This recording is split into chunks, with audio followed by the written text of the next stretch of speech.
मेरा नाम फूलन देवी है, जो बैंडिट क्वीन के नाम से जानती है।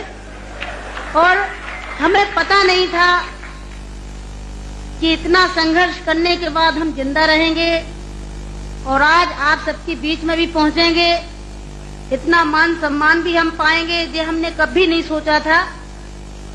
4 साल हम जंगल में भटके। आपको पता होगा कि हमारे हिंदुस्तान में नहीं कहना चाहिए ऐसे मौके पर कहूंगी, बताऊंगी जो मेरे पे बीती है, कि हमारे सामंतशाही लोग, पैसे वाले लोग और खासकर मैं जात का नाम लूंगी तो लोग कहेंगे दुबई में जाके जात पुकारी रहेंगे। ऐसे ऊंची जाति के लोग जो जात पात को मानते हैं, हम जैसे गरीबों को, दलितों को, दबे कुचलों को, अल्पसंख्यकों को एकदम ये सोचते हैं जी कीड़े मकोड़े हैं, जी इंसान नहीं है। तो उन लोगों को मैंने बताया कि मैं इंसान हूँ, अगर हमें तुम मारोगे तो हम भी चुप नहीं बैठेंगे, हम भी जवाब देंगे।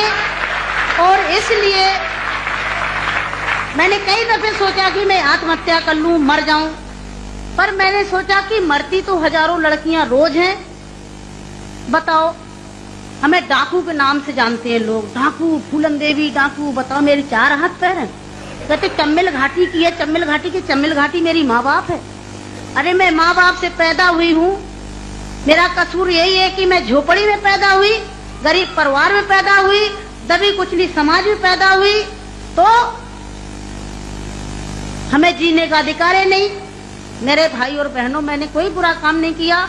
मैं तो वहां भी मंच में बोलती हूँ, अब्बू भाई के साथ में तो कई सभाएं हुई हैं, बहुत बड़ी बड़ी सभाएं हुई हैं, कि मैंने कोई बुरा नहीं किया है। आपने सुना होगा, सुना था, आप तो वहीं के सब रहने वाले हैं, कुछ हमारे भाई हैं यहाँ के, है कि एक सीता के कारण इतने बड़े जो रावण का आज तक पुतला फूंकते हैं, उसका यही कसूर था कि खाली एक औरत को उठा ले गया तो आज तक पुतला फूंकते हैं। मैंने क्या बुरा किया? मेरे साथ भी ऐसे रावणों ने अत्याचार किया, मैंने उन रावणों को जवाब दिया। फूलन देवी को डाकू है, डाकू है।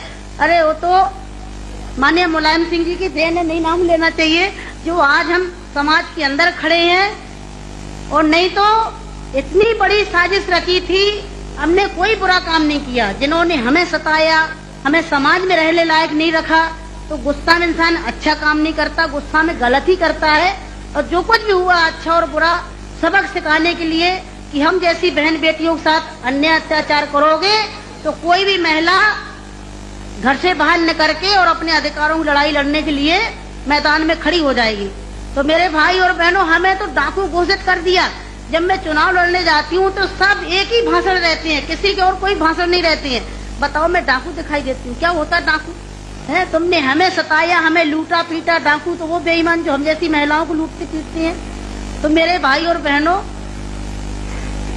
4 साल में जंगल में भटकी, 11 साल में जेल में रही, और जेल में भी हमें पागलों के साथ रखा गया था।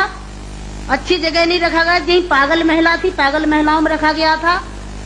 11 साल तक हमें जेल में रखने के बाद कोर्ट में पेश नहीं करा गया। और जब जेल से छोड़े गए तो बहुत बड़ा हमारे हिंदुस्तान में तूफान आया। इतनी बड़ी डाकू को छोड़ दिया गया, बहुत बड़ा अन्याय हुआ। बस आप सबका प्यार था, आशीर्वाद था, कुछ ऊपर वाले की भी दुआ थी, जो आज आप सबके